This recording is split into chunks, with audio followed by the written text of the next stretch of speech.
Teresa Ngoan xin kính chào quý vị khán giả của đài Sài Gòn Network TV. Ngày hôm nay chúng tôi trong phòng ghi âm có ông Sherman là người manager của VVFH. Hello, Mr. Sherman. How are you today? I'm fine, thank you for having me, Teresa. Yes, thank you for joining us today as we have our talk show. Today we'll be talking about your involvement with VVFH. Can you please tell us what is VVFH? The name stands for Vietnam Veterans for Factual History. We distinguish that from the normal history that's being told about the Vietnam War and taught in the schools today. Okay, so can you tell us also a little bit, what is the purpose of VVFH?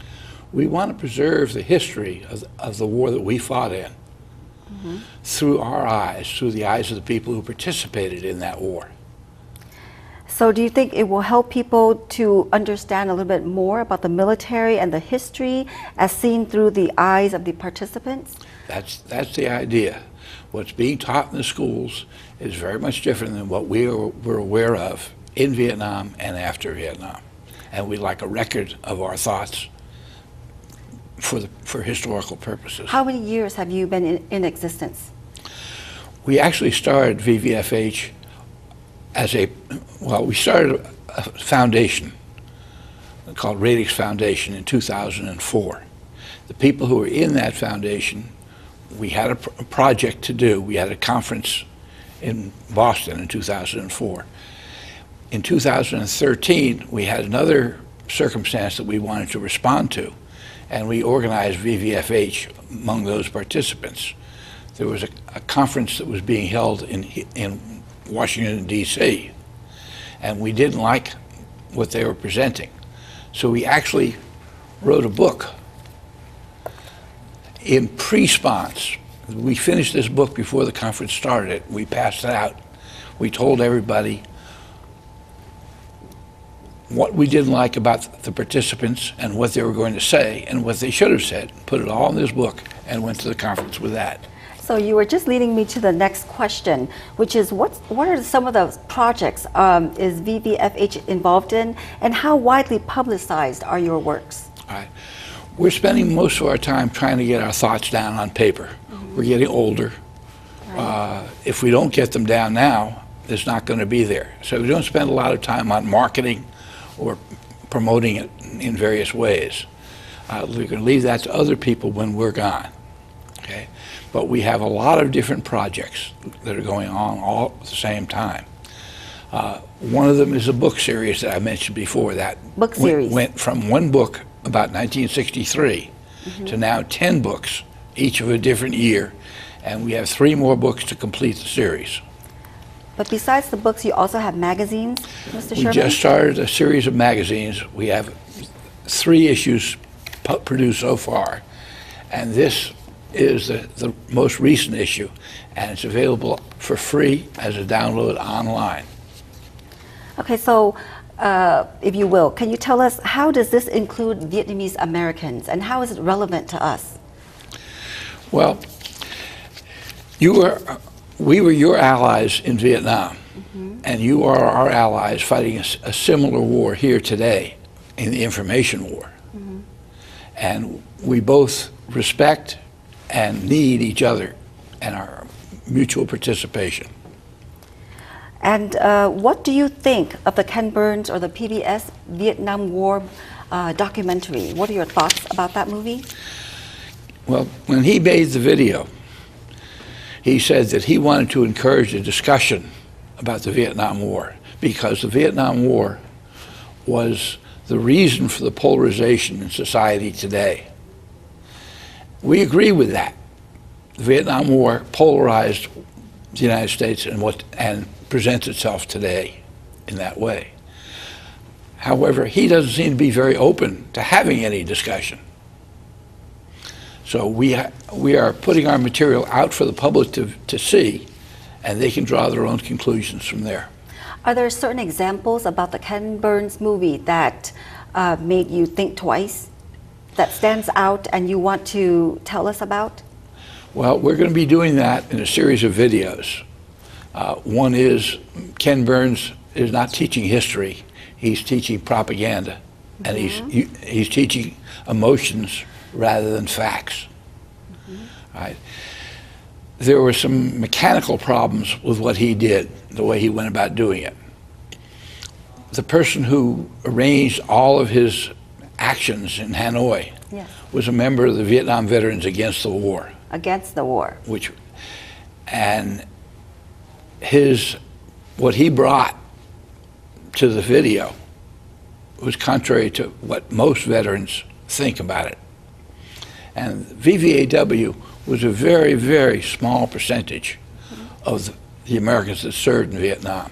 I believe almost 3 million Americans served in Vietnam, and VVAW had about 7,000 members at its peak. When Burns did the video, he probably had 30 Americans that he interviewed, and most of them were members of VVAW. Okay, VVAW. So what does VVAW stand for? Vietnam Veterans Against the War. Against the war. Right. So as a Vietnam vet, okay, we're going to go into your history a little bit later, but as a Vietnam vet, what are your thoughts when you hear the VVAW talk in this movie? The simplest explanation is to look at the John Kerry statements at the Senate hearings back in 1971, I believe it was, 72. Everything he said was contrary to what the bulk of other veterans felt. Of what you were there, you experienced the experiences there as a vet, and it was not in accordance to what you thought was the truth, was it? Not only was it not the truth, but it was also very insulting to the efforts that we put in. Exactly, very insulting as a Vietnam vet, because you fought hard for something, and for Ken Burns to say that, it's pretty much like a slap in your face, is it not? Very much so, and that's why we were moved to do this. And we tried to offer him assistance as we heard about what he was doing. We suggested people for him to talk to and suggested points of interest. He did talk to at least one of our members, and of the about 4 hours of video that they made, they only used a few minutes of his statements, and he's one of the foremost historians on the Vietnam War. Exactly. There are some parts about Walter Cronkite, his statements about the victory after the Tet offense. It was not even used in Ken Burns' movie. Did you think that that was a fair display of what Ken Burns had to say? I believe that he actually did quote Cronkite in the movie. What he didn't quote was the original video that Cronkite had done in Saigon. Okay. In dealing with the Ken Burns video, what we did was we set up a website, and that's available at vvfh.org/Burns. On that website, you will see a transcript of all 18 hours of that video. Every word that was spoken. We've highlighted, color-coded it, footnoted it, and explained it. If you watch the video, if you watch Burns together with that video, you will know a lot more about the Vietnam War than you will ever get from Ken Burns. Very good. Okay, so Mr. Sherman, can you tell us what was your exposure to Vietnam as a Vietnam vet, and also after your time serving there, what has happened after you came back? I went to Vietnam in 1967 and 68. I served there as a Civil Affairs Psychological Operations Officer for 5th Special Forces Group. When I came home, I felt rather uncomfortable in American society, because they were, in the area I was in, very much anti-war. Yes, it was very anti. I decided to go back to Vietnam. I ended up getting a job there with the PX system as the Chief of Plans and Programs. It was quite an interesting job, as well as my military job was. I stayed 2 more years there, and I traveled all around the country. I had done a lot of traveling in Special Forces, but I did even more with the PX. And then I came home, I went to graduate school, I essentially forgot about the war, took care of my life and the businesses that I was in. I finally came back to Houston, or came to Houston. I didn't come from Houston originally, about 1979. 1986, the city of Houston organized a Vietnam veterans event. And that was the first time in 20 years that I had found myself surrounded by other veterans. And I was very interested. So basically you found your calling. I found my friends. Even though I didn't necessarily know the individual people, the attitude was something I could appreciate. Very good. I got involved in unit history at that time. So I began to publish things like I produced the magazines that we had in Vietnam. And this is a 5-volume series. So with the Green Beret, what sort of information do you provide in that type of publication? In the magazine, these were magazines that were actually published in Vietnam from 1966 to 1970. And this is a complete set of all 52 of those magazines. Oh my goodness, were they publicized in Vietnamese language or in English? No, they were in English. They were meant for the troopers to read and then send home to their parents to tell them what they were doing. It had a very limited amount of information in it, but a lot of pictures, and it was well received. So have we gone through all of your biography yet, up to present time? Because I know you're also involved in Radix, the foundation. Well, we mentioned this briefly before. Right? From producing the material on special forces, I began taking a broader interest in the Vietnam War. A lot of people who I had spoken to about different things, I had spoken to them on the phone but never met them. I learned that many of them were going to go to Texas Tech for a Vietnam symposium. And a lot of people here in Houston in the Vietnamese community have been there to the symposiums as well. I went in 1996 to the first symposium that I attended, and I've attended them every year, or every symposium they've had ever since that time. So that was Texas Tech? Texas Tech. University. Right. And they do a very good job until 2013. We had a little bit of a problem that I mentioned earlier. In 2004, I decided I could do this myself, and I had the conference in Boston. But it was quite interesting, and I met all the people, or many of the people, who now make up VVFH in that experience. So tell me about the VVFH. How many people are involved? There's probably a core of under 100 people. But when I produce these books, I have to find authors to write all the articles that go into the books. So I have to expand our group to find somebody who's an expert in this or that. And sometimes I'm successful, sometimes I'm not. And when I'm not, I have to find somebody else to write the article. Okay, so which leads me to my next question. How do you see the Vietnamese Americans fit into your organizational purposes? And how does this influence us as well? Well, as I mentioned before, we were allies once and we're allies again. Right? What we didn't do, as the American Vietnam veteran did not do, is talk to our children and our grandchildren and tell them our side of the story, the history.